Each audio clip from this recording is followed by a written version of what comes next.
लक्ष्मी समिति साहब है, इनसे भी कुछ खास बात करने की कोशिश करें। आखिर इन्होंने जनता के लिए क्या कुछ सोचा है। आखिर जब चुनाव होते हैं तो जनता इनको बहुत शौक से चुनते हैं, समिति हो या मुखिया जो भी हो। मैं मुखिया पे भी सवाल उठाऊंगा, अभी तक ये पहुंचे नहीं इस फील्ड पे, उनसे भी कुछ सवाल बनते हैं। आखिर तो जनता के लिए आपको जब चुनाव लड़ते हैं तो चुनाया, जनता ने आपको चुना, लेकिन जनता हक के लिए तो आपको खड़ा फर्ज निभाना चाहिए और खड़ा होना चाहिए, क्योंकि किसान के लिए। बाकी हमारे अभी समिति साहब इनसे भी कुछ बात करने की कोशिश करें, आखिर जनता के लिए कि उन्होंने क्या कुछ सोचा है। सर आपका नाम? धनराज यादव। तो जनता के लिए आपने क्या सोचा है, क्योंकि कोलासर पंचायत अभी तक सुखाड़ घोषित नहीं हुआ है। जनता के लिए हम सोच रहे थे कि पूरा तो हम 13 जिला हम लोग का सुखाड़ घोषित हुआ बिहार में, उसमें बांका भी आ रहा था जी, पूरे प्रखंड को घोषित किया गया, कटोरिया भी आ रहा था। तो हम लोग आशा में थे कि हमारा पंचायत भी होगा। कोलासर तो किसी तरह का हम लोग नहीं समझे कब इसका सर्वेक्षण हुआ, क्या हुआ, कैसे रिपोर्ट गया, ये चीज़ हम लोग नहीं जाने। जब हम लोग देखे कि नेट पर कोलासर नहीं आ रहा है, तब से छानबीन हो रहा है। अभी तक सब पंचायत में घुस गया पैसा, हम लोग का नहीं घुसा।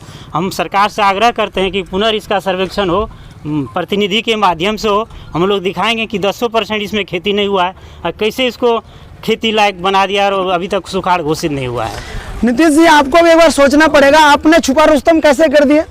आपको भी एक बार सोचना चाहिए। जो सर्वेक्षण किया तो किसी अधिकारी को, किसान भाई को भी पता नहीं चला कब सर्वेक्षण हुआ या नहीं हुआ। अचानक जब लिस्ट जारी होती है, उनकी जब नोटिफिकेशन जारी होती है, तब किसान भाइयों को पता चलता है कि कोलासर पंचायत अभी तक सुखाड़ घोषित नहीं हुआ। लेकिन जो भी हुआ है छुपा रुस्तम तरीके से हुआ है। तो मैं नीतीश कुमार से भी आग्रह करना चाहते हैं, आप जो अनभक्त और अन्य अधिकारियों को रखते हैं उसको आप उनको सलाह दीजिए, नहीं तो सख्त कानूनी उनकी कार्रवाई करनी चाहिए।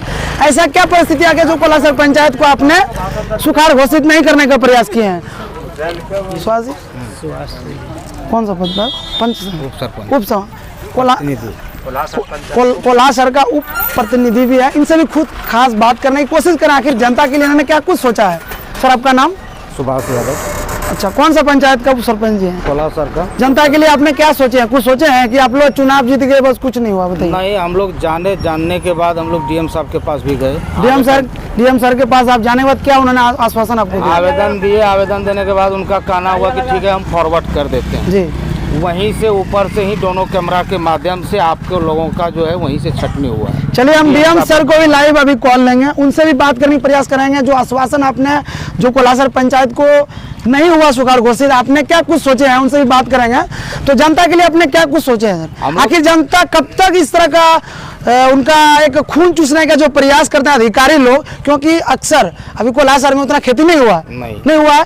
सब किसान भाई अनाज के लिए मर रहे हैं, क्योंकि तो उतना बारिश तो हुई नहीं है। अगले साल लगभग 100 mm से ज्यादा हुआ था बारिश, इस साल उतना हुआ नहीं है। खेती भी लगभग अगर रिपोर्ट के मुताबिक बताया जाए तो सबसे कम हुआ है। रिपोर्ट के अनुसार से हमारा कोलासर जो रिपोर्ट है उस अनुसार से दूसरा पंचायत का जो रिपोर्ट है आगे है, लेकिन उसको सुखाड़ घोषित किया गया। बताइए, हमारे पंचायत का जो रिपोर्ट है, रिपोर्ट के अनुसार कम है, उसके बाद भी मेरा सुखाड़ घोषित नहीं। कितनी बड़ी भ्रष्टाचार है। आप सोच सकते हैं, जिसमें 40% खेती हुई है उसको आपने क्या किया, सुखाड़ घोषित कर दिया। लेकिन मेरा कोलासर पंचायत को 30% खेती हुआ है, उनको रिजेक्ट कर दिए। क्या पूरा पैसा खा लीजिएगा नीतीश जी, या कुछ अधिकारी को भी लेगा क्या? लग रहा है इसी तरह। बाकी हम डीएम सर से अभी बात करने की कोशिश करेंगे। कोलासर पंचायत का उप मुखिया अभी तक आए नहीं है। उनको इन्फॉर्मेशन किए गए थे, कॉल किए उन्होंने, शायद किसी बिजी होंगे, कॉल उन्होंने रिसीव नहीं किया है। लेकिन कोलासर पंचायत का उप मुखिया भी है। इन्होंने जनता के लिए क्या कुछ सोचा है, क्योंकि हमारे पंचायत में अभी तक सुखाड़ घोषित नहीं हुआ। हम लोग काफी आक्रोशित हैं और मैं इसी पंचायत का भी रहने वाला है, इस कोलासर गांव के ही खास रहने वाले हैं। तो बाकी इनसे भी बात करेंगे। सर आपका नाम? बाबूलाल मुर्मू। तो जनता के लिए क्या सोचे हैं, क्यों हम अभी तक क्या कोलासर में खेती नहीं हुआ है? कोलासर में तो खेती नहीं हुआ है, सुखाड़ घोषित होना चाहिए। आप लोग क्यों नहीं करवाए? आगे किसी से अधिकारी से बात की अभी तक जो हम लोग जितना मालूम था उतना तो किए हैं। नहीं, जब चुनाव होता है आप चले जाते हैं पूरा जनता के लिए वोट मांगने के लिए। अभी किसान मर रहा है, उनको अभी तक उसका सुखाड़ घोषित नहीं हुआ, पैसा नहीं मिला है। तो उसके लिए क्या सोच रहे हैं आप? सोच रहे हैं कि हम लोग का सुखाड़ घोषित कोलासर पंचायत भी हो जाए। तो कब कीजिएगा? सबको दूसरा पंचायत को पेमेंट हो गया, कोलासर अब तक निराश जो था वो एकदम पूरा खत्म हो गया। आप पेमेंट मिलना मुश्किल है। कोशिश तो है। कब तक कोशिश कीजिएगा? सर को बोले तो बोला कि आप कौन कौन अधिकारी को कंप्लेन किए हैं?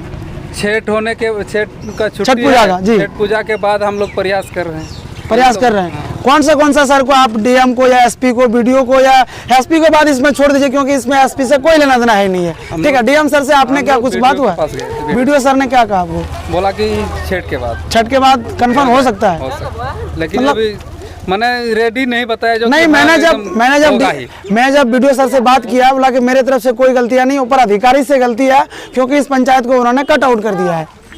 ये तो उतना हमको मालूम नहीं है जो कि कहां से कट। तो फिर आगे आप जनता के लिए क्या कुछ सोच रहे हैं? सोच तो हम लोग का ये है जो कि पूरा देश में मिल रहा है, तो हम लोग बांका जिला में एक कोल्हासर कैसे छूटेगा?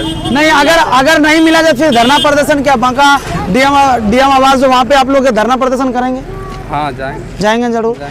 देखिए डीएम सर जी, अगर कोल्हासर पंचायत को सुखाड़ घोषित नहीं करते हैं तो सारा कोल्हासर पंचायत मिल करके बांका में हम लोग धरना प्रदर्शन करेंगे, क्योंकि ये गलत हुआ है। गलत इसीलिए हुआ है क्योंकि आप एक बार आइए ना, इलाका को देख लीजिए, अगर खेती हुआ होगा तो मान जाएंगे। हम लोग जो हक है, हक को हम लोग नहीं छोड़ेंगे। चलिए, इस वीडियो को आप लोग जो भी देख रहे हैं जरूर शेयर कीजिए। जय हिंद, वंदे मातरम।